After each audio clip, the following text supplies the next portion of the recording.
Welcome to a Celtic State of Mind. It's 12:30, which means it's time for the Bulletin. It doesn't matter if it's an international break, Brian Degning, because we go out every weekday and we cover every game as well. Sometimes we go out 7 days a week.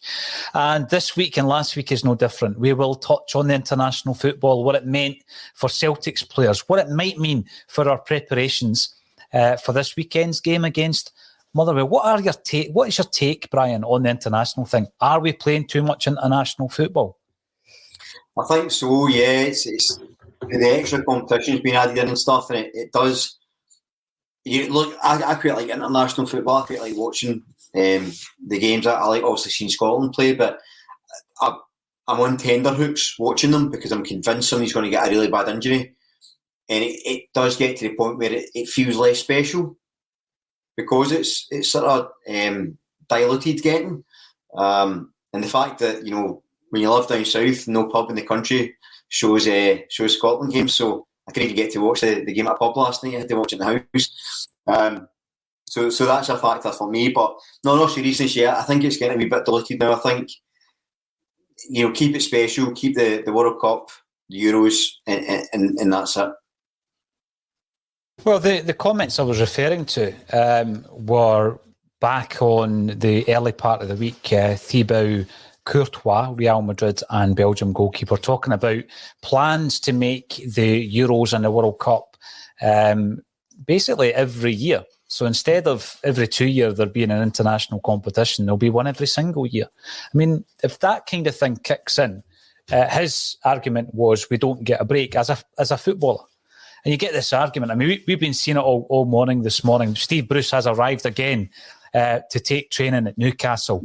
The sack is hanging over his head. And I'm looking at it saying, well, come Monday morning, he might not have to go to his work, but he'll have £8 million in the bank. And people do still have that thing about footballers. Stop complaining, you get all this money. But I found it really refreshing when these comments were made. We're not robots, he said. We can't keep playing. You don't get a break. That concerns me a bit because I know that there were no Celtic starters last night for Scotland. But over the piece, we've got a lot of international players out there, and you just want them to get a break, Brian. You do, because it's not just the fact that the players are the robots, and you do sympathy for players because they're human. They're going all the time. But what happens is the effect of them being overused. What that does is it affects their game. It affects the clubs. It affects teams. And say for Celtic, for example, I'd mentioned it before about Abada. Thinking, I know he's been a wee bit inconsistent, but I think that's because he's playing all the time. And I think that gets to a point where, they're just trudging through and getting through games and they can't give their best. It's like when you see Tom Roderick playing 2 games in a week. He just looks a different player. He's no good at him. So I think it has a real detrimental effect in club level. And the reality is, we've got international players and they're well paid, but there's some international teams that, they're smaller leagues that don't have, the resources. So these players aren't that well paid, and that they're doing all this work as well. And if they get injured, the clubs can't afford to replace them, and so on and so forth. So there's been a lot more considerations, I think, for sort of countries sort of individual IFAs about it. Oh, yeah, but again, the dollar always wins, doesn't it, Brian, when it comes to football? We're keen to get you involved on the comment section. Thank you for joining us on various different platforms. We are going out on Facebook, LinkedIn, YouTube, Twitter, and also on Twitch. Good afternoon to Monty. And Paul Cockwell comes in to say, hi, guys. Hope all had good weekend. Scotland game and boxing. A great weekend. Don't know if you're a bit of the boxing fan, Brian, but some encounters cannot be ignored. So, yeah, big shout out from Paul. We're going to be looking at the aftermath of the international break. The biggest concerns for me could be, if a player comes through unscathed, brilliant. But then we've got players like Kyogo and Rogic, the aforementioned Rogic, who have travelled thousands of miles. And then, they're coming back to training tomorrow to prepare for Saturday's game against Motherwell. And I'm wondering, looking at the kind of opportunities and hopefully hitting the ground running after the international break, is this an opportunity? Would it be a wise move to perhaps bench Kyogo for the game against Fir Park and introduce Giakoumakis and give him the opportunity, not because Hugo's not been playing well, Brian, but simply because of the international exertions? Yeah, I think it's a sensible option, isn't it? When you think about it as well, if you put Giakoumakis on, and I hope I'm pronouncing that properly, but if you put him on and he's not doing great, you've got Kyle to come off the bench. Now, having that sort of firepower off the bench is something we've not had for quite a while. So you've always got that impact. And, you know, the way Motherwell play, they are quite a physical side, although they try and play football, but it might be nice to throw a wee spanner in the works, because they'll probably be preparing for the assumption that Kyogo's going to start, whereas no one knows about Giakoumakis, we don't know about him, they don't know about him, so it'd be nice to throw it in from a tactical perspective. I'm actually not a huge fan of squad rotation, if I'm honest. I think you should always play your sort of best team, unless, of course, you've got multiple games in a week and then you can switch it up at the end, but rotation for the sake of it, I'm not a big fan of, so I'm kind of split. I think just given the exertions Kyogo's probably had travelling wise, and I don't know if he played right enough against against Australia, but yeah, I think it's good. Plus, as well, we just want to see the new striker, right? You just want to see your new player and see what he's like, and see if you get a bit about him, and instead of talk about it and analyse it and get excited. So, yeah, I would like to see him play, whether Kyogo starts or not. I think more than anything, I do want to see more of Giakoumakis, Brian. I mean, we're going to be talking about various other strikers as we go through this conversation. But on the subject of this, you know, we did get a fleeting appearance from him against Leverkusen. It looked like a completely different package, which I think, you know, is useful for Celtic. Last season would have been ideal to have something different up front. We didn't seem to have much options up there. But again, how on earth are we going to get him up to match fitness? I mean, I think it's absurd that we've signed a player who, you know, 7 weeks later isn't match fit anyway. But how do we get him to that level if we don't give him games? And I think that we can't move Kyogo. I think that much is clear, Brian. We can't move him to the left. He's far less effective out left. We've seen that against Rangers. We've got to play Kyogo through the middle when fit. But I think when we get the opportunity, and I think Saturday is an opportunity, bench him, and he's always a tremendous option on the bench.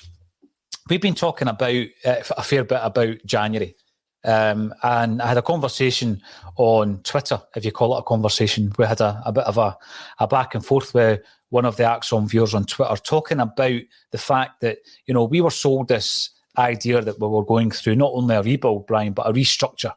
And I think that they go hand in hand. I mean, we're rebuilding the team on the park, and we're restructuring the club, apparently, behind the scenes. And it's almost as if that restructure's been put on hold. We haven't heard anything from the club. We've not really heard anything since Dominic Mackay left. We're never going to get the reasons why he left, and I understand that.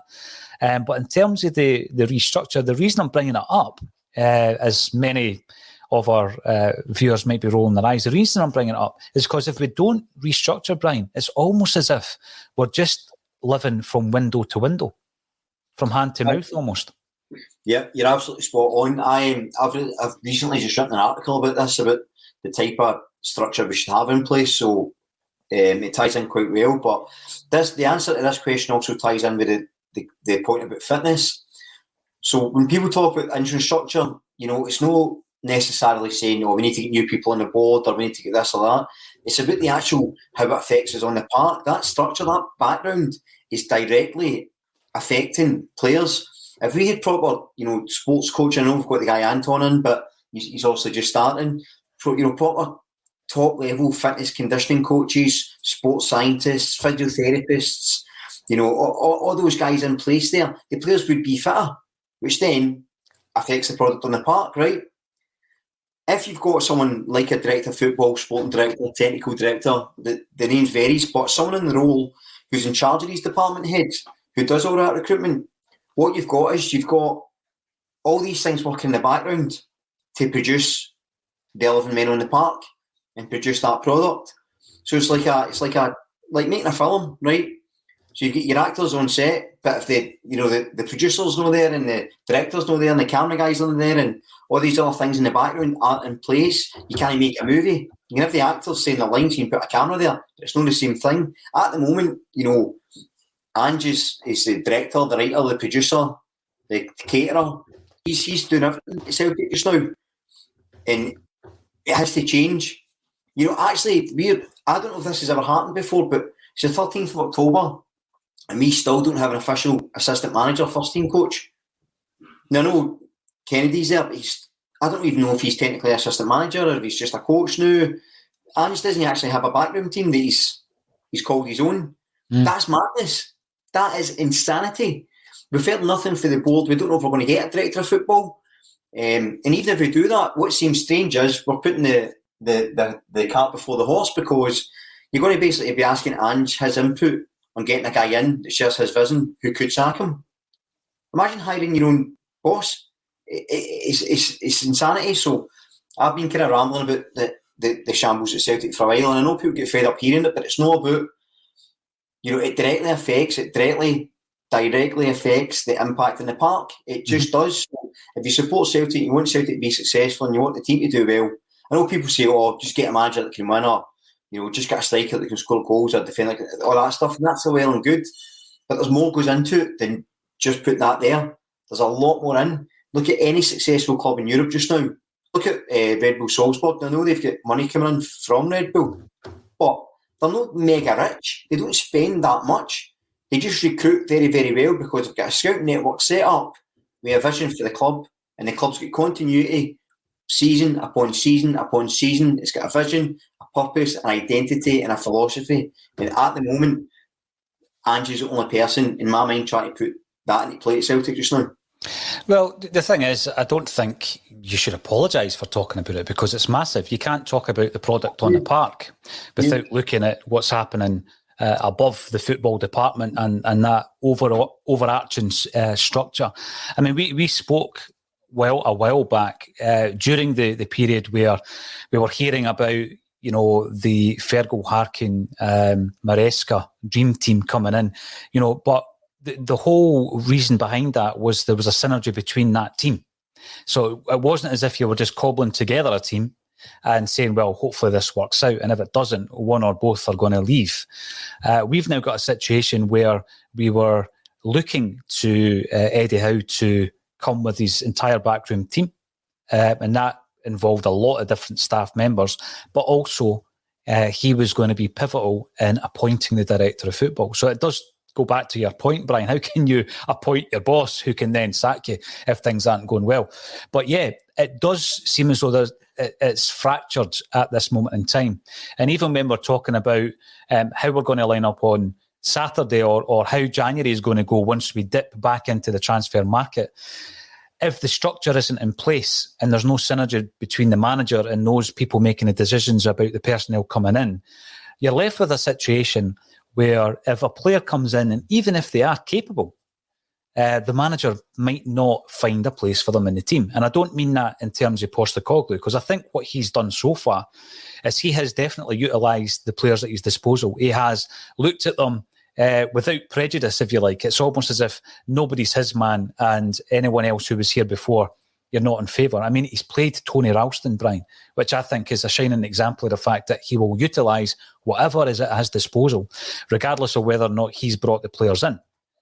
But when we go into January and we go back into the transfer market, I think, historically, January transfer markets haven't been great for Celtic. But one player that we brought in, and it didn't work out for him, but he's gone on to prove that he might have been a good option, was Patrick Klimala. And we haven't really been speaking about him. Now, I'm not saying he would have been the answer to all our ails last season. I don't think anything would have sorted out Celtic last season. But what you had there was a situation where a player was brought in, Brian, and he wasn't brought in by the manager, quite clearly, right? I mean, all you need to do is read the comments by the former manager. And we're not going to labour comments made by Neil Lennon. It's all been covered. But it was quite clear that there were certain players at that football club that he didn't play a part in bringing in. So what then happens is the manager doesn't have the full belief in that player, right? And he barely plays for Celtic. But he leaves for a very small profit, in actual fact. He leaves the club. But he goes on and he is contributing well to his new club. And it begs the question, why didn't we retain his services? Why have we been waiting 7 weeks on Giakoumakis to come in and get fit? Why are we running at this moment in time with a couple of strikers? We're actually we're lacking in that department to the point where in January we must go out and buy another striker. And I think this all comes down to the main point that we made at the top of the show, Brian. It comes down to the structure, because if you've got the structure in place, then none of this is even questioned, because you're bringing in players as part of a structure. So the manager and the director of football and the director of recruitment are all working in synergy, and these players are brought in and they're being utilised to their full. I don't think we utilise the player like Klimala. I'm just using him as an example because he's doing pretty well over in the MLS at the moment, Brian. Well, you're right. It's a bigger problem than Klimala, and this is, I think, sometimes we tend to sort of project things onto people. So when I talk about Ange, I'm really thinking of his philosophy, and I think that's what Celtic's philosophy should be. So sometimes I get defensive about Ange because I'm defensive of that philosophy and that mindset he's got. With Klimala, it's the same. So it's indicative of a bigger problem. So Klimala himself might not set the world alight, but as you say, it's the fact that when you're reflecting on it now, he would have probably fit far better into Postecoglou's style of play than Ayeti. You know, he just would have. Now, this is what I mean about structure, right? So indulge me for a second. So say, for example, Ange, or an Ange-like figure, was director of football. So he says, right, we want Celtic, we want our brand, we want our team, whoever's in charge, whoever the coach is, we want them to play attacking football, you know, really intense. So for that, we need X, Y, and Z players. We need players that are young, fit, that can handle that pace. So even if Ange leaves, even if the manager leaves, because that structure's in place and it's the same thing, we're going to find a coach that matches the style we want. We're not going to then try and change the whole club to match the coach. So say when Lennon got binned and Kennedy took over, if the club had a structure in place and a clear vision, we could have been signing players for the new coach coming in, because you wouldn't need to know who the new coach was, because you're playing the same way. So if you get young players that are fast, strong, good passes of the ball, play a high pressing game, you find a coach that accommodates that. So you buy these players in, and you can start. It doesn't matter who's buying them at that stage. If it's Peter Law or Dermot Desmond or John Kennedy or Gavin Stratton or the canteen lady, it doesn't make any difference, because if they're buying players that fit the structure and fit the system, it doesn't matter who's in charge. Because when he come in, he's got a squad of X amount, 22 players, 23 players, who all can play the type of football that Celtic play. And then coach in. For viewers that might think I'm talking absolute nonsense, Google Borussia Dortmund. So Jurgen Klopp at Liverpool, he didn't, you know, when he took over at Dortmund, that style of football was in place. That strategy was all in place. One of his best signings was Sadio Mane. Where did he come from? Red Bull Salzburg. Google them. They've got the exact same structure in place. A guy we spoke about who was linked to Man United is linked to Newcastle, Ralf Rangnick. His entire footballing philosophy changed German football, transformed it, because whoever was coming in, whether it was Thomas Tuchel at Dortmund or Klopp or whoever, they all played a certain brand of football.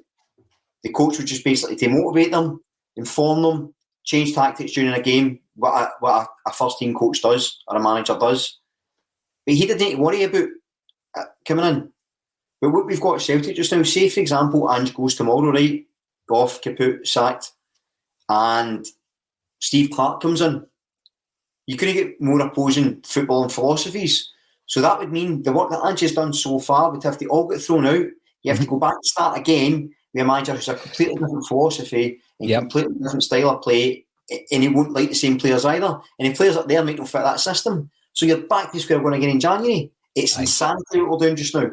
See, the thing, Brian, the way that you've described it there, you've actually brought up a name that I had listed that I was going to bring up, in Ralf Rangnick. Because, you know, we're always keen to get guests on. We've had literally hundreds of guests on a Celtic State of Mind over the years, from the world of football, music, business, politics, etc., etc. A lot of the shows with those particular guests preceded the ACSOM Bulletin, so check them all out on the YouTube. But there's been some really interesting insight, and I did approach Ralf Rangnick for an interview, and he responded and politely declined. That's fine. I can take a knockback from time to time, Brian. But he did decline. But it was to talk about his football philosophy. Now, if a club has the structure in place, you are employing a manager to fit your structure. You're not employing a manager and then everything else has to fit his ideals. And I think we've kind of suffered just in recent history from that. So we are ticking along, and Neil Lennon leaves first time round, and we appoint Ronnie Deila. Ronnie Deila's got his own philosophy, his own style of play, and undoubtedly certain players within the club didn't fit that identity. And then you've got that transitional period. By the time some of them transition and some of them leave, Ronnie Deila himself leaves, and we bring in another manager with a completely different philosophy, ideology, style of play. And so it begins again. At the point that Brendan Rodgers came in, though, I think that was the opportunity for us to completely restructure the club so that from top to bottom, this football ideology, the philosophy, the style of play was implemented at every single level. And I'm talking from first team through the coach team down to the youth teams, so that there was this pathway into the first team. And I think that was the best possible time to do it was when Brendan Rodgers was in charge. Someone has to hit the Brendan Rodgers gong, because apparently we need to shut up about Brendan Rodgers and shut up about Neil Lennon. But some of the issues that we've got, Brian, actually precede this season and last. I mean, they've been in the works for a long time, and we're still struggling to turn that massive vessel round and get it back on track. Now, Ange Postecoglou comes in, and again, he's got a completely different kind of vision for the club. So I think we need to get to the point where the vision is the club's vision, and everybody that you bring in matches that vision. Be that a director of football, a manager, a right back, it doesn't matter. You need to match the vision of the club, and I don't think we've got that yet. It's fine saying, we want to play entertaining football. But to get to that point, there's a lot more layers you need to get through to produce entertaining football. And then you start putting the people in place. And it's unfortunate that the start of that restructure was by replacing the CEO and replacing Peter Lovell with Dominic Mackay. That's not worked out, and we're in a bit of limbo at the moment. I think the silence from the club is deafening just now, Brian, and it's very, for me, on a Celtic State of Mind, and this is the first time I've appeared this week, by the way, not because I'm lazy, just because obviously I want other people to have a voice on the show, and I'll try and limit my ACSOM Bulletin appearances to one a week. But I am in the background listening and looking at comments, etc. The reason I'm doing it today, incidentally, Brian, is because I will be away tomorrow. I will be crossing the border and going down to London. So we'll be talking about that a wee bit later in the show as well. But in doing so, and in having this platform that we've built up over a period of years, obviously we were then getting access into club pressers, etc. And what we hoped would happen is that we would have more access to ask this type of question. What's happening with the structure? What's happening with the director of football, the head of recruitment, etc., etc. But we haven't really had that. So we got the introductory event. I don't know if we call it memorable or infamous, but the one that everybody can remember, certainly, Dom Mackay and Ange Postecoglou. And you kind of thought, well, this would be great. Even every 6 months, if you could get access to the CEO and ask them these hard-hitting questions that we are seeing day in, day out on the comments field that go beyond the kind of what we're watching on the football park. But it seems to have gone all a bit quiet. And that's a wee bit disappointing. But I think that comes down to the fact that at the moment, we have a bit of a rudderless ship, Brian. Yeah, it's very unusual what's happening just now, because it's not to be negative about the club, but it's just that it's concerning because we don't know. I mean, the club say to us, look, these are the things we're going to try and implement over the next 18 months, and laid it out. It says, rest assured, we're working in the background. This is what we're going to try and get to. This is the point we want to get to. Your support's always, appreciated. That's it. You know what I mean? They could record this and make that statement out and release it. You would go, okay, I see where we're going. But it's the radio silence is a concern for me. And I think the reason I get no wound up, but the reason I'm quite passionate about this change in mentality is because I think Celtic's a club of unlimited potential. I think if you look at the teams, and people talk about budgets, but budget aside, like there's teams that are outstripping us in terms of how they go about their business. Now look at Brentford. Brentford were mocked, I remember, years ago because basically they were using analytics to pick their players. Yeah. And then this sort of idea of we'll pick a certain type of player, and that'll be it, and they'll fit into a certain mould. And then look at them now, they're absolutely, they're doing really, really well in the Premier League. Because they've had that foresight now. Brentford and Celtic, even if you take the English league money out of it, in terms of how they went about their business, they've been incredibly profitable, incredibly smart, and incredibly successful. You imagine applying that, but to Celtic, with the worldwide fan base, the branding opportunities, the access to European competition. If you could just implement a real savvy structure, I remember before, I don't know if it was Lowell, so I can't credit them with that, but somebody was talking about making us like Ajax essentially, where we get the best young players around, bring them through the system, sell them on at 19, 20, 21, 22, 23. We've not done that. What we've done is we've bought externally and sold them on for profit. We've not developed anyone, and that comes back to the structure, right? Just to ring that bell, because if you had younger players, and I think we're going to talk about loan players later, but if you had players, from under 12s playing the passing game, all about technique, all about pace, all about fitness, and that mentality went through the team. If you had an injury crisis like the one we're having, or the one we had recently, you could dip straight into your reserves, straight into one of these younger guys and put them right in the first team, because they play the same system the same way. It's astonishing to me. You mentioned Patrick Kamala earlier. It's astonishing to me we didn't have a reserve striker to call on. Or a 17-year-old striker. Like, I went, look, wee man, here's your chance. Like a Simon Donnelly of old to go off the bench. There you go, wee man, a Birchall. Guys like that.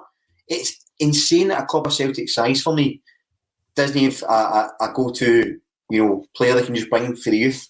Because if they were all playing the same way, the same thing, it wouldn't matter. You just put them straight in and give them their chance. That's the way forward-thinking clubs work. And as I say, we're a great club.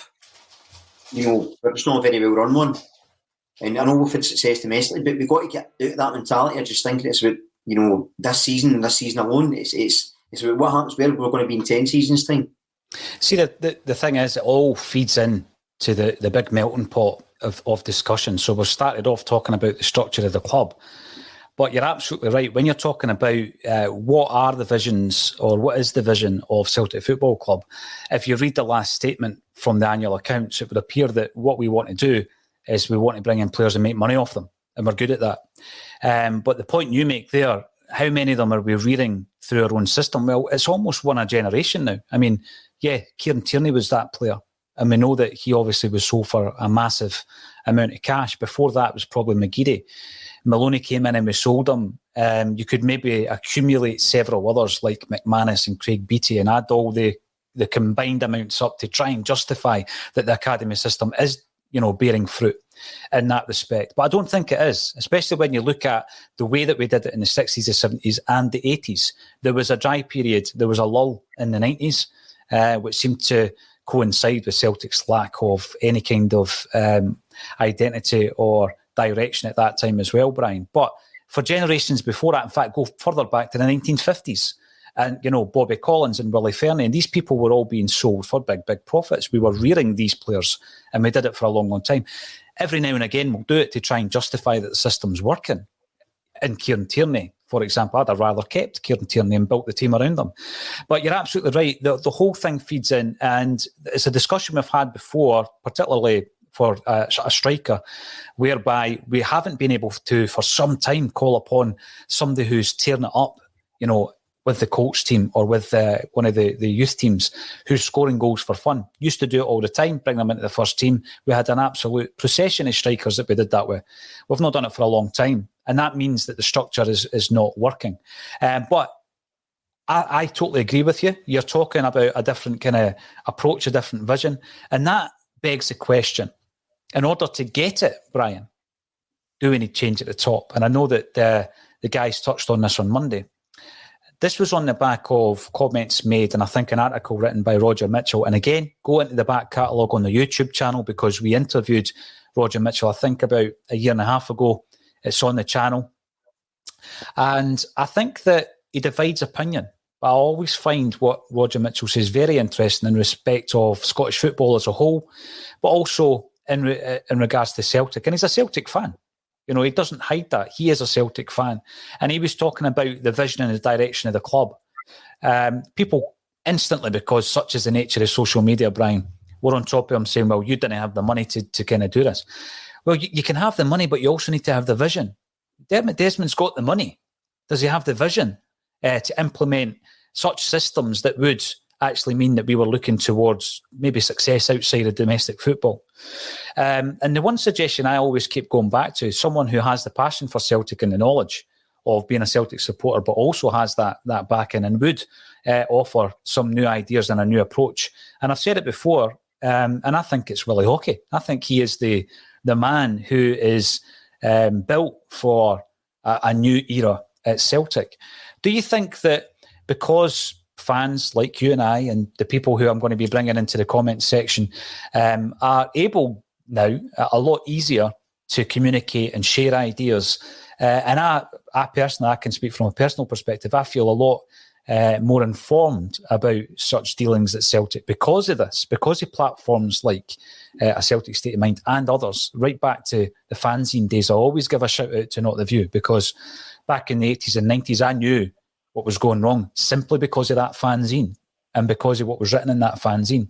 And that's why I was getting behind Save Our Celts and Celts for Change and the fan movement and eventually Fergus McCann. I'm not saying that we are as powerful as a voice as the street movements back in the 80s and the 90s, but what we can be is we can be informed through speaking to other people on this channel and taking on board what's happening in the comment section, Brian. And I think that, I keep going back to the point that we might be at the very early stages of revolution at Celtic. There may well be changes. And I go back to the 80s and the 90s, and I'm not comparing per se that era with this, because we were in a shambolic state for different reasons back then. We are a very cash-rich club and a very successful club now, but I think a lot of fans still want change, Brian. And I remember looking at the kind of roots of that change being in about 87, 88. That's the whole reason Not The View was set up. It didn't happen until 1994, though. And I'm looking at the situation that we're in at the moment, and it's not because we've simply lost a league title and we've lost 10 in a row. It's because there are inherent issues at Celtic Football Club behind the scenes. Do you think we're at that stage? We're at the roots of some kind of movement in the next 5 years? It depends. So I think we need it. I just don't know it's going to happen. I think, if you look at any business, right, any businesses change often. So CEOs are changed maybe for 4 or 5 years. Most big companies, CEOs change all the time. And, in terms of things on the board and stuff like that, and changing CEOs and changing people in these positions, the reason it's pertinent is because you need diversity at these levels. And I don't just mean racial diversity or gender diversity. It's diversity of thought, diversity of tactic, of strategy. At the moment, what we've had for the past while, and this is why I don't think it'll change, is you've got Dermot Desmond who's put money into Celtic. So then you've got a CEO who's very strong, very powerful, very confident, that says to him, right, Dermot, I can find a way to get money back into the club, keep his cash rich, keep us competing. Will you allow me to do that? Yes, of course. Boom. He puts these people in place that facilitate him doing that, and then the rest has been history, right? Because Celtic have been successful domestically until recently, and we've been, used to it yourself. We're cash rich, we're doing well financially. So I understand from their perspective why they'd be hesitant to change it. And we'll never know. I think that's why Don Mackay didn't fit, because you've got a bunch of people on the board for a long time. You've got a guy who's CEO for many years who had a way of working. And if you're used to that and you're at the top level and you're making money and your business model's, it's still working, you're still, making money, you're still successful. And some new guy can rock the boat and change things and maybe let you go arrange things. Are you going to go, yeah, that's fine, let's change everything and try a new tact? No. You're a football person like us, like everyone watching, whether you agree with our sentiments, and I say our as in you and I, Paul, not ACSOM, it's a collective. If you agree with those sentiments, you want those changes. But if you're a businessman and you're at a high level and you're well paid and you're comfortable and things are ticking along nicely, are they prepared to rock the boat and change things? For me, I don't think they will. I think it takes something really seismic for them to have a big, power shift at the highest levels of the club in terms of board and like guys like Dermot Desmond. But this is where it's maddening, because they could stay that way and just get a football man in. It's like a sporting director or whatever, and they run the football club whatever way, as long as it's still profitable. They run that, and it benefits the fans, and it benefits the club, and it benefits the older business mode. And then the more successful you're in club, the more money you're making. Over time, they'll drift off anyway and retire and move on, and it'll organically change. So there is I don't want to say an easy fix, a simple fix. It won't be easy, it will take time. But if they just change fundamentally a couple of things of how they approach their business, they can please everybody. But at the moment, they're pleasing themselves. And because the Celtic fan base is so loyal, we're going to always enjoy the product. It's like McDonald's, isn't it? You're always going to eat McDonald's. It doesn't matter who's in charge. If suddenly you get a portion of fries that size as opposed to that size, you still go and pay the money because you like McDonald's. But we're still going to watch Celtic because we love Celtic and we'll always cheer them on and we'll support them. So it doesn't really matter for the operative zones as long as we're doing it. And I'm not suggesting we all go on strike and don't go to games. I'm not suggesting that for a second. My point is I just don't see, from their perspective, why they would feel the need to change. Although from our perspective, we certainly see the need for change. Now, I think the biggest learning point from the Dominic Mackay experiment stroke project stroke era actually, suggests that they are very resistant to that kind of change. And that's the biggest worry for me. As I say, always keen to bring the comments up. First one, Paddy Lavery. Give a shout out to my stepfather, Hugh Cameron, ex-Kelly player, but a huge Celtic fan. Paddy, come back into the comments and tell me, was this the same Hugh Cameron that also played for Ayr United alongside the late, great Johnny Doyle? I think that was after his Kilmarnock career. Let me know, because he would have been playing alongside a couple of ex-Celts in that team, because Joe Felipe also played. And Joe is a Celtic season ticket holder and a huge Celtic fan. Also, let us know your thoughts in the comment section about where Celtic are going, the direction. I think that Jim Orr speaks so well about it because he was, so involved and immersed in the Save Our Celts movement, which preceded Celts for Change, which obviously worked hand in hand with Fergus McCann. And he spoke about the fact that, like you just said there, Brian, it was so hard to try and get Celtic fans on board, even back then when it was pretty clear that we were directionless because you've got such a love for the club. We don't see it as a product. We don't look at Celtic. Celtic's not a fashion accessory. It doesn't come in and out of fashion. And I think when we're talking about the ownership of Celtic, it's prevalent in football just now because of everything that's happening at Newcastle. I mentioned Steve Bruce earlier on and the fact that he's maybe facing removal from his position. The reason for that is because they brought in new owners. I've had quite a few really good discussions with Kevin Graham, probably a wee bit earlier than people would have expected, about a change of ownership at Celtic. And Kevin always raised the question, or even would some people call it a dilemma, some people probably wouldn't, regarding where the money comes from. Imagine this big takeover happened and where the money would come from. Would it actually concern enough fans? Well, you look at what happened last week in Newcastle and you look at the reaction of a great number of Newcastle fans just so happy that Mike Ashley's out and there's a takeover and we're now this rich club. They don't really care where the money comes from, a lot of them, Brian. Yeah, and that's it's one of the things with Celtic that I find interesting, and as much as I've been sort of, I don't think I've been overly critical of the board. I think they need to change the direction, but they've also been successful. But one of the things that may be to their credit is the fact we've never had, renamed the stadium, the Red Bull Parkhead Celtic Arena, and we've not had this influx of cash into the club, and I'm very surprised one of these teams or one of these big consortiums hasn't tried to buy over Celtic. Maybe they have in the past and they've just been rebuffed. But, I think the people that run Celtic have got the best interests of Celtic at heart. They want to be successful. I just don't think they're doing it the right way. Do you know what I mean? I don't think Desmond sits and goes, ha, ha, ha, hope you lose to the league again. I think he passed it to Celtic and he loves it. Of course he does. But it doesn't mean, he can be blinkered as well and we should be satisfied doing things a certain way. And I'm maybe some big consortium has come in to try and buy us. I don't fancy being part of the City Group. I like Celtic where we are. I like our roots. I like how we go about our business. Just sort of tying in this, you talk about the guys coming, or the people coming in buying Newcastle. Remember when Man City got taken over and they just went nuts, spent loads of money and didn't really success at first.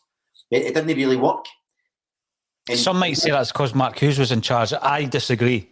No, your pal Mark Hughes, not hearing that, raging. But one of the big changes they did was when they got the guy who's Pep Guardiola's boss, our sporting director at Barcelona, who's still there just now. When they got him in at first, what did he do? He changed completely the dynamic of the club, and they've been really successful since. It's like these things we keep harking back to. And I'll keep doing it because I think it's important. You know how Man City play. You know how Dortmund play. You know how Liverpool play. Yep. You know how... That's the philosophy. That's inbuilt, absolutely. So when these people come in to buy Newcastle, or when they come in to buy Man City, however they come in to buy, they're smart enough people to go, right, there's the money, but we need to make sure there's an infrastructure in place that's going to have long-term sustainability. Because you don't make the amount of money they've made by being silly, right? And take that back to Celtic, the current board, they've been successful as well, but the way their business model works is what's ultimately no taking us forward. It's sustainable. So we could be having this conversation in 20 years' time, and we could still be, cash rich, we could still be doing functioning well as a business, but it's a club, it's a team, it's a footballing side, which is what we are, what we love. Are we moving forward? Until there's a change in thought, we're not going to. And it doesn't necessarily... Look, if I never have to say Celtic board again in my entire life, I'd be delighted. I'd be over the moon to never worry about who's in charge or what's going on behind the scenes if things just function smoothly. So that the product we see in the park, that's what you're invested in, good and bad. If it wasn't so... If I wasn't so concerned about the state of the club behind the scenes, I want to not be able to be bothered about it. It's just I don't see when that's going to happen. See the thing though, Brian, I don't think you should ever make any apology for shining a light on deficiencies at the club. Be that we need another right back, or at the very highest echelons of the club there needs to be change. I don't think that there should be any apology for that, because Celtic fans were at the forefront of that back in the 80s and 90s. And the club were saved. If you don't do it, if you bury your head in the sand and just want more players and more buys and just talk about what's happening on the park, then as a football fan, don't be surprised when the club crumbles, around about you, because that's happened in the past. We know who I'm talking about. Now, Alfred comes in. Welcome back, Alfred. You are a regular contributor, and we do appreciate it. The models are out there. We should follow them if it is good for the club. I agree with Brian. The models are out there, and there's nothing wrong with seeing something that's successful and then trying to implement it. And I think not just at Celtic, but Scottish football as a whole, Brian, we've been talking for years about how the German structure works and how healthy German football is. When are we going to start actually implementing some of those methods into Scottish football? We don't seem to do it. Brian Watt comes in. Welcome to the show, Brian. And I think is that Andy Tom? My eyesight's not the best. I think that's Andy Tom on your avatar. Don Mackay mentioned about looking at models such as Brentford. Who knows what's going on now?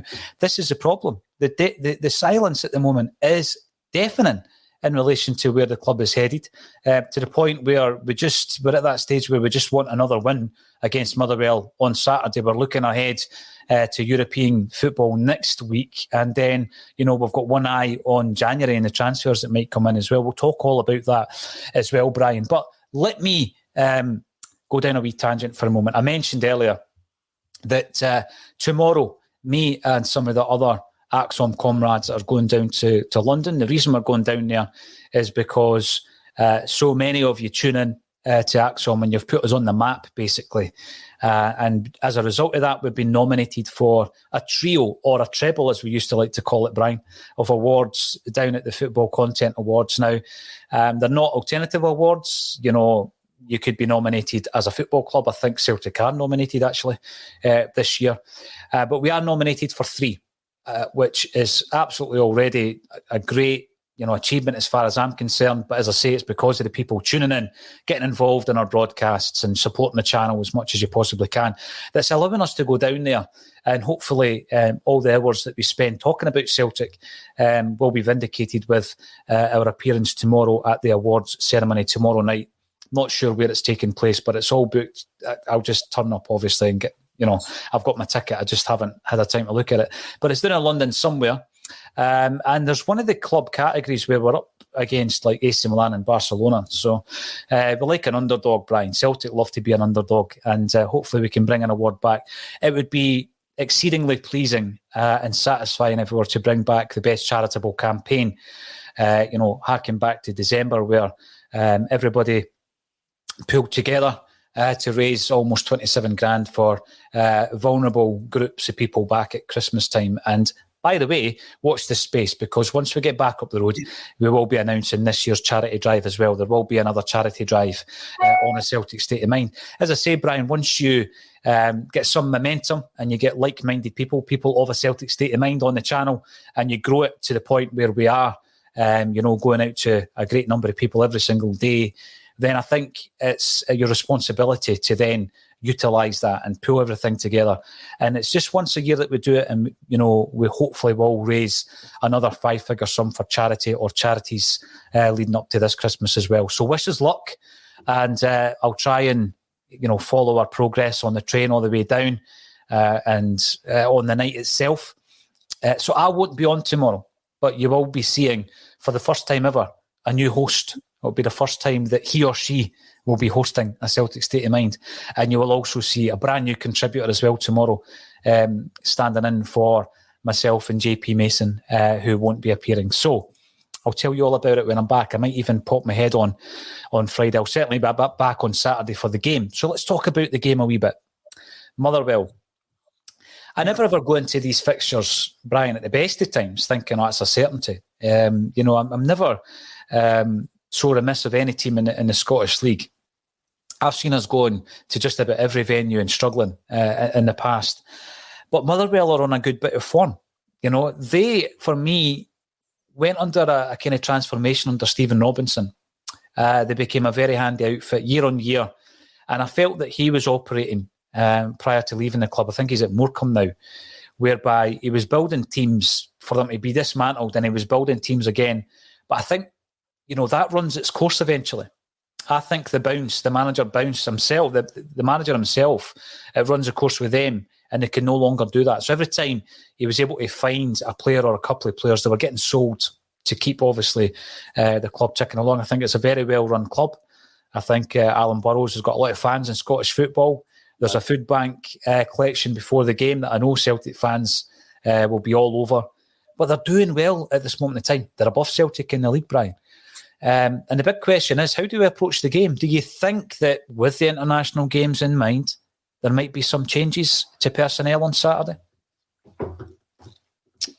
Possibly. I think, you also don't know what condition the players are coming back in. I would like us to play the same team we played against Aberdeen, because I thought Turnbull played better having McGregor next to him. Mm-hmm. I thought we looked a bit more solid in midfield with Beaton, which is something I didn't think I'd be saying at the start of the season. But I think he did, he gives a bit of physical presence and he allows McGregor more forward. I'd like the front three to stay the same, probably, unless Kyogo's shattered. I think him, Jota and Abada together are a real headache for teams. And the thing is, Motherwell have been playing decent football, so that should, in theory, suit us, because they'll have a go. And again, I would keep the back, well, again, depending on fitness. I think I would start Juranovic if he was fit. Probably left back. And then you've got Montgomery can go off and Yewi spark off the bench. So you may see some changes, but I would probably keep it much the same. Because what you want is you just want the momentum to continue now. Yes. And look, seeing that, it sounds weirdly perverse to say, but the fact that we're so inconsistent now almost makes it a bit more exciting getting into the game, because you're more nervous about it. Because normally if you're smashing teams every week, you sort of think, yeah, we've got a good win again. But there's an uncertainty of what Celtic are going to appear just now, which just ain't good. It's not good for the nerves. It's not good for the club, obviously, the way we're sitting at the table. But it does make me excited, because I'm curious to see the lineup. I'm curious to see how we perform. I'm desperate for us to get a win. It's no something we take for granted, and I almost feel like the past few games, every game is that old football cliche. It feels like a cup final. Every game start to feel like a must win. So if you're going to put a positive spin on it, that's really exciting, and I'm so up for the game on Saturday. I can't wait. And I think we'll do it, but it's really important we do it not just for the team, but to keep that momentum, because what you don't want after getting a bit of momentum is that break to hit, because if, God forbid, we drop points again, then there's the more questions, more pressure. Whereas the players start to get a bit of momentum now. We've got a clear on it things for a wee while. Hopefully injury free, most of the squad for the first time under Postecoglou. And he said about an extra couple of weeks of just intense training with them on the training part. So all signs are pointing in the right direction. I just hope that direction of travel gets fulfilled. No, I think it's a fair point, and you've made it a few times on previous shows whereby you want to judge Ange Postecoglou when he's firing on all cylinders, Brian, and he's got a full complement of players.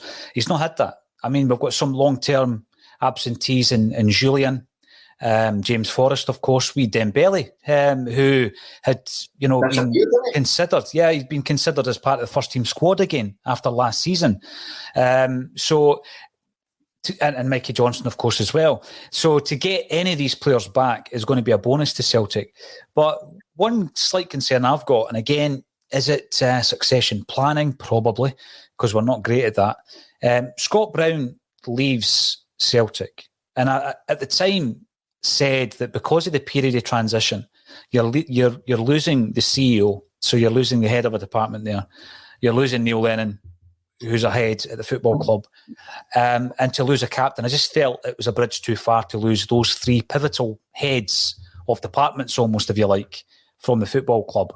But he's gone, and that's happened. But one thing that I would say is I don't think we're clear on who is playing that number 6 role now. I mean, what is clear is that when it's utilised properly, it gives Callum McGregor the freedom to become more of an offensive issue for the opposition. And I think he plays better in that role anyway. But we need to have, I think, a clear idea of who fits that position. Now, against Aberdeen, hard-fought win up at Pittodrie. Nir Bitton, I feel, played well enough in that position.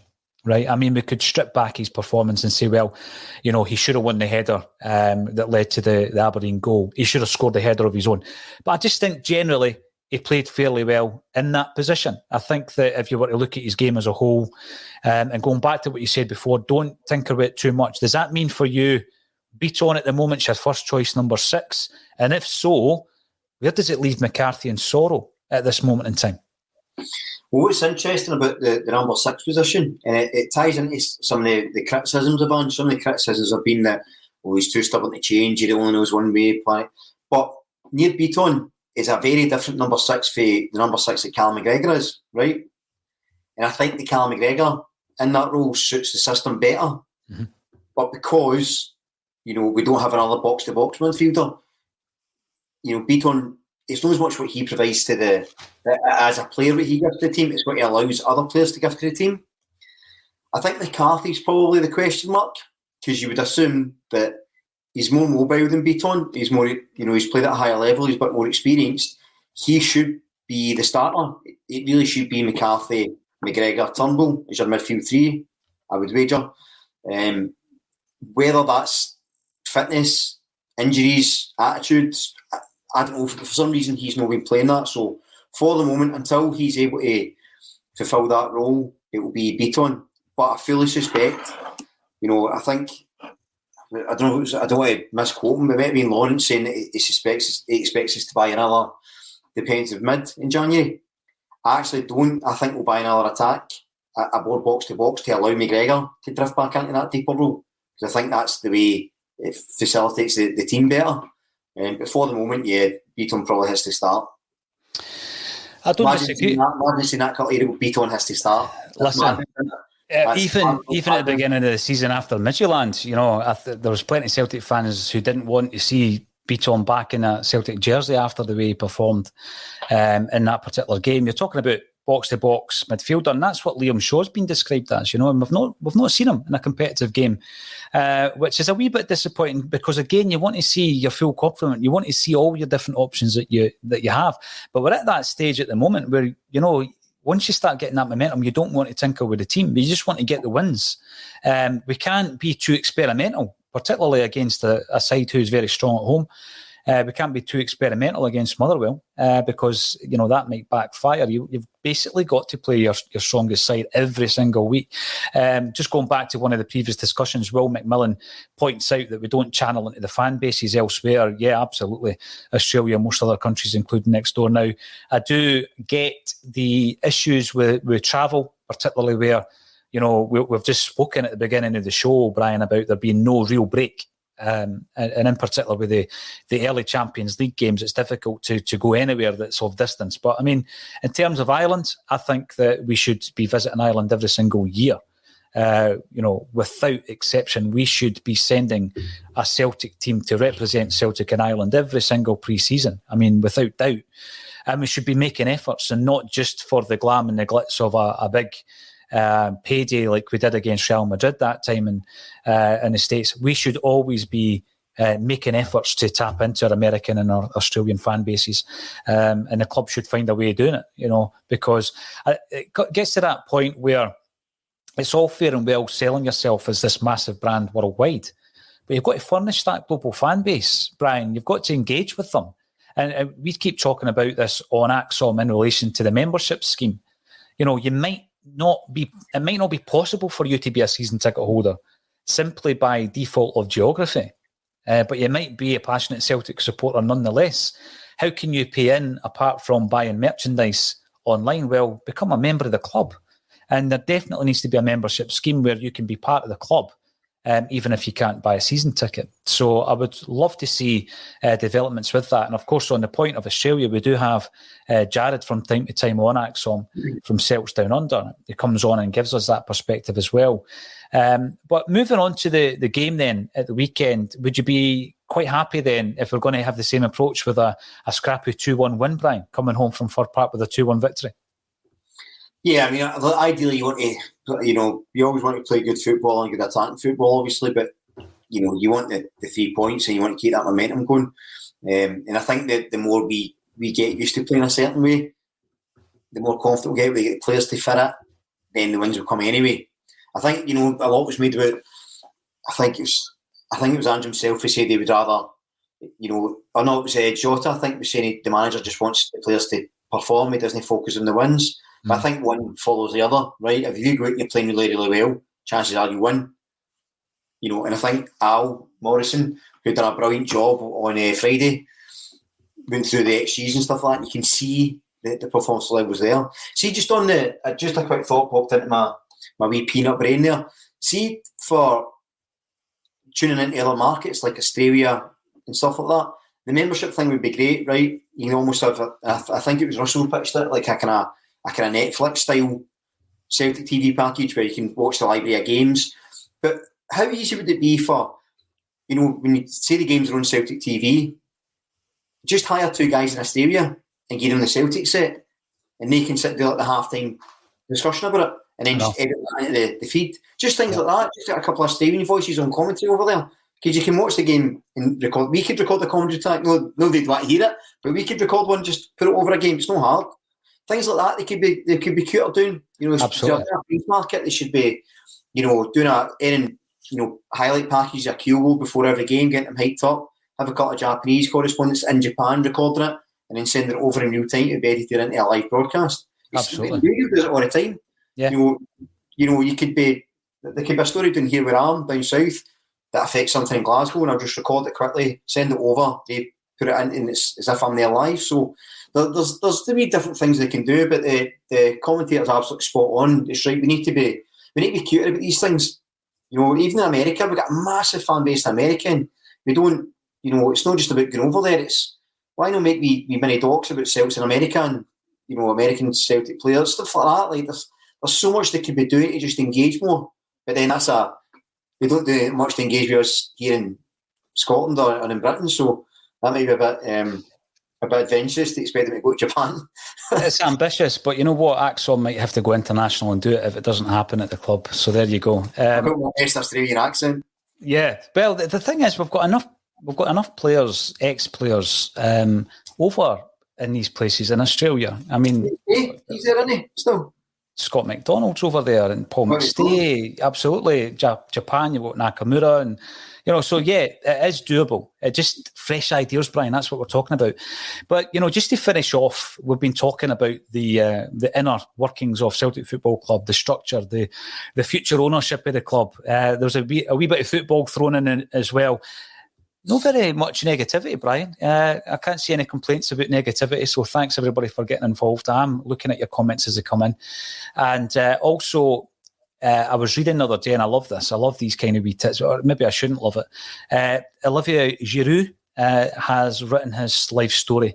And, often what you get is all these wee tidbits of information about what might have been. And he was talking about Celtic's interest in signing him back in 2010. And, the mind boggles as to what Giroud achieved after his transfer to Montpellier. So I was doing a wee bit of digging today, and the videographer within a State of Mind studio, Kelvin's got a much better knowledge of English football than I do. So we had a wee chat about it. So he signs for Montpellier on the 1st of July 2010 for £1.8 million, Brian. On the same day that we signed Gary Hooper from Scunthorpe for £2.61 million. And Gary Hooper, by the way, I thought was a great acquisition for Celtic. And as a club, he fitted our model because we doubled our money on him. So as a club, we were quite happy with him. And he scored, and he was prolific. But you still think what might have been. Giroud apparently wanted Celtic above all the other teams that were interested until he has a conversation with the Montpellier president, who basically mocks Kilmarnock and says, you don't want to go and play Kilmarnock. And he mocks them. What was that? It wasn't Fergus McCann, was it? Well, he scuppered the Ginola deal. Yeah, you're right. Another Frenchman. Spot on. But I'm looking at that season.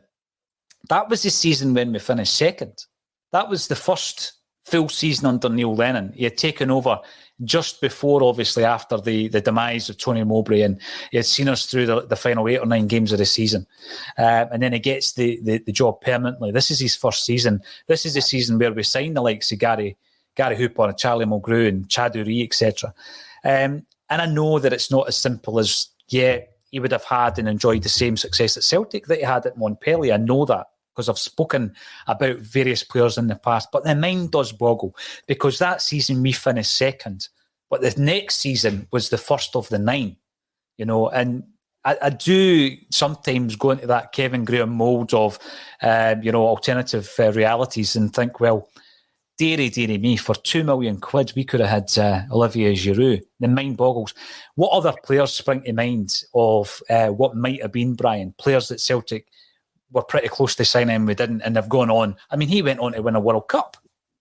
I'm not sure if I'm right. Did Ibrahimovic, did we have a look at him when he was... A couple of £1 million, aye. Yeah, Ajax, wasn't he? Before we went out. I remember Ibrahimovic was one. It'd be good to have another legendary Swede up front. Someone said Lewandowski, apparently when he was younger, we looked at him. I don't know if that's true or no. So that might just be pub talk, but I'm sure Lewandowski, and obviously Coleman as well, Seamus Coleman, we could have got him for 50 grand. And, maybe there money about a right back problems we've had. But then we might never go big handsome Lustig, so swings and roundabouts, I suppose. But it's amazing, and obviously a Scottish guy, McGinnon, Stephen Fletcher, which is probably still a source. And McCarthy. Let's not forget McCarthy. Scotland could have had McCarthy as a centre midfielder if they'd looked up their ideas quicker, but Ireland got in there first, so there's so many in there. You should make a programme and just do like a fantasy 11 of what-ifs. Do a couple of teams for a couple of years and see how it works. It is interesting, because I know there is no exact science. I know that they don't always come your way, etc. But the guys you've mentioned for a starting point should even throw in Ivan Toney into the mix as well. Shay Given was at the club. Shay Given was at the club, spoke about it recently. But there's a famous picture of Given on a training ground with Joe Corrigan, the goalkeeper coach, and it's Gordon Marshall, Pat Bonner, Stuart Kerr, Shay Given, and Brad Friedel, who was in on trial at the time. We didn't sign him either. But for a few trialists that could have done a job. John Harkes, whose son, of course, scored against Celtic for Dundee United the other week. We had him on trial, but we balked at the transfer fee. You want to know how much it was, Brian? 90 grand. 90 grand. He goes and signs for Sheffield Wednesday and he builds an impressive career. There has been so many. Of course, Alfredo Di Stefano could have signed for Celtic. We signed Jimmy McGrory went over to sign him. The interpreter was John Cushley, who spoke fluent Spanish. He was a Celtic centre-half, also a school teacher, but he didn't sign. It goes on and on. Seriously, the mind boggles. But the one I love is the Ronaldinho story. So everybody knows that Ronaldinho was offered to St Mirren on trial, and I can't remember why they refused him. They're probably regretting it now. But he was playing alongside Raphael Scheidt when we went over to watch him in a number of games. And you just think, for the money that we spent on Raphael, 5 million quid reported, the next move Ronaldinho got from Grêmio, I think it was. Or was it? It was Grêmio. It was 2.5 million. He left for 2.5 million quid. It's startling. Just there's so many sliding doors moments when we got Stephen Pearson instead of James McFadden as well. Remember that? Mm-hmm. I mean, Peter done all right, but it's amazing what people were thinking at the time, and it's the what ifs in it. But you just have to hope that some of the guys we sign in the future are going to be as good as your Ronaldinho's. You know what? It is what ifs, and obviously Rivaldo balked at the fact that he was offered a trial by Martin O'Neill. I always found that hilarious. World Cup winner, come on trial, and of course Della Pena and Danny, who we spoke about as well, who were on trial and played against Livingston and Dundee. And Della Pena particularly went on to some great success. Danny never kicked another ball competitively ever again. He chucked a game to be a model and a jet setter and a playboy. So there you go. I just found that very interesting. You wonder how many other stories of that type are out there in relation to buys that we could have had. But it is a buy. It's a good buy from myself and also from Brian Degning. I won't be on that ACSOM Bulletin tomorrow, but it will go ahead as normal. You will be joined by a brand new host. You will recognise their face, but it's the first time they've hosted the show. And he will have a brand new contributor to talk about all things Celtic. As I say, thanks everybody for your support. It really is appreciated. You're sending us down to London next week and tomorrow, in fact. And hopefully we'll bring the trophies back, at least one. It would be lovely to bring it back on behalf of everybody out there who supports the Celtic State of Mind.